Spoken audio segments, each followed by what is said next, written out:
On the morning of August 3rd, 1955, a pile driver operator on a barge in the middle of Lake Pontchartrain looked north, south, east, and west, and saw nothing in any direction but flat gray water meeting an empty horizon.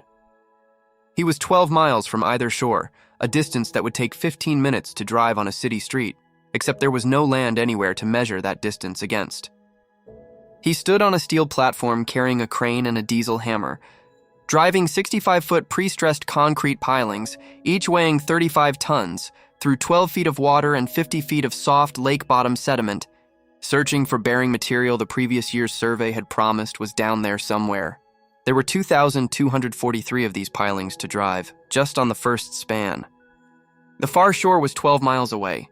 This is the story of how Louisiana built the longest bridge in the world across 24 miles of open water, a project the state had been told for 3 decades was too long to build, then too expensive to finance, then too geologically uncertain to attempt safely.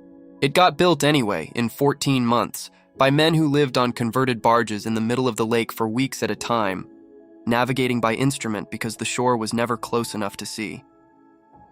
New Orleans sits nearly surrounded by water, the Mississippi to the south and west, the Gulf beyond that, and Lake Pontchartrain bounding it to the north. A 40-mile-long brackish estuary, its chemistry shifting constantly between fresh and salt depending on rainfall and Gulf tides, averaging just 12 to 14 feet deep. That shallowness wasn't an advantage. Shallow water over a wide fetch generates disproportionately large waves, and a sustained 25-mile-an-hour wind across the open lake could push construction barges sideways with real force. Below the water sat 10,000 years of soft gray clay and organic sediment, compressible and structurally, useless until you dug deep enough to find something solid. The Cadi, North Shore parishes across the lake were close to New Orleans geographically and remote from it economically, reachable only by a road around the eastern end of the lake, adding 90 minutes each way, or a 45-minute ferry, running on a limited schedule that regularly couldn't keep pace with post-war Louisiana's exploding car ownership. What the North Shore actually had was cheap land, exactly the kind post-war suburban development wanted everywhere in America, but no road adequate to make it worth building on. Proposals to bridge the lake directly had surfaced since the 1920s, and every engineering study said the same thing. The water was wide, the bottom was soft, and the cost was too high relative to a traffic base the underdeveloped North Shore couldn't yet support. What finally changed in 1954 wasn't the engineering, it was the financing. The Louisiana legislature created the Greater New Orleans Expressway Commission with authority to issue revenue bonds backed entirely by future tolls, the same mechanism that would build the Mackinac Bridge in Michigan that same year, separating the bond's credit risk from the state's, letting investors lend against a specific facility's projected cash flow instead of Louisiana's general finances. The commission hired the engineering firm Palmer and Baker, who spent months actually characterizing the lake before designing anything, sounding the bottom, pulling soil cores, measuring wave heights and tidal influence, calculating corrosion rates in the brackish chemistry, and counting commercial vessel traffic. Their conclusion, a conventional suspension bridge wasn't economically feasible at 24 miles. Instead, they specified a pre-stressed concrete trestle, a series of short spans on pilings driven every 60 feet, using technology proven in harbor construction but never before attempted at this scale over open water anywhere in the world. Pre-stressed concrete specifically solved the brackish water corrosion problem. Tensioning steel strands before pouring concrete around them puts the finished piling under permanent internal compression, closing microcracks and dramatically slowing the chloride penetration that eventually destroys ordinary reinforced concrete from the inside out. Those pilings are still down there today. If a story like this is worth your time, subscribing helps make sure more of them find their way to you. The workforce came from the Gulf Coast's marine construction industry, crane and pile driver operators, riggers and laborers drawn from the region's agricultural and logging economies by better, if far more dangerous, wages. Construction in 1950s Louisiana was not integrated, and the labor hierarchy on this project reflected exactly that. Skilled equipment and supervisory roles held predominantly by white men. Common labor performed predominantly by black men at wages lower than the trades above them, but still better than the agricultural work many had left behind. Since the worksite was literally in the middle of a lake, The Louisiana Bridge Company simply fitted barges with sleeping quarters and mess facilities. A man working the pile-driving crews didn't commute home at the end of a shift. He ate, slept, and woke up on the water for the length of his rotation. Summer conditions on Lake Pontchartrain were brutal in their own specific way. August water temperatures exceeded 85 degrees. Humidity stayed above 90% through the morning and barely dropped at night because the lake kept pushing moisture into the air long after sunset.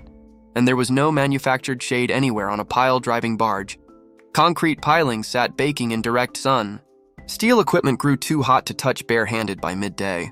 Fog was the opposite problem, arriving in the cooler months when warm lake water met falling air temperature and could blanket the entire surface within an hour, leaving crews unable to see from one end of their own barge to the other.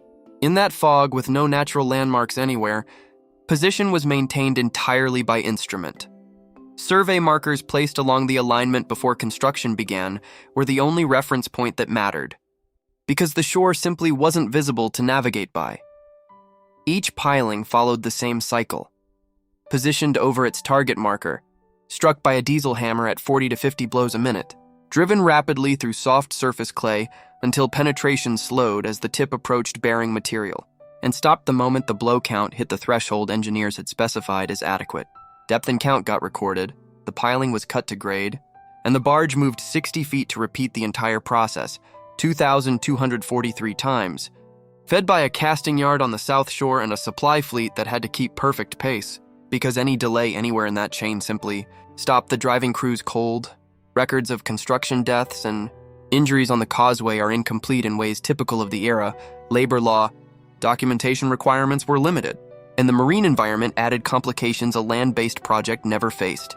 A man who fell from a barge 12 miles from shore went into warm water over soft mud with nothing but a safety boat's response time standing between him and drowning.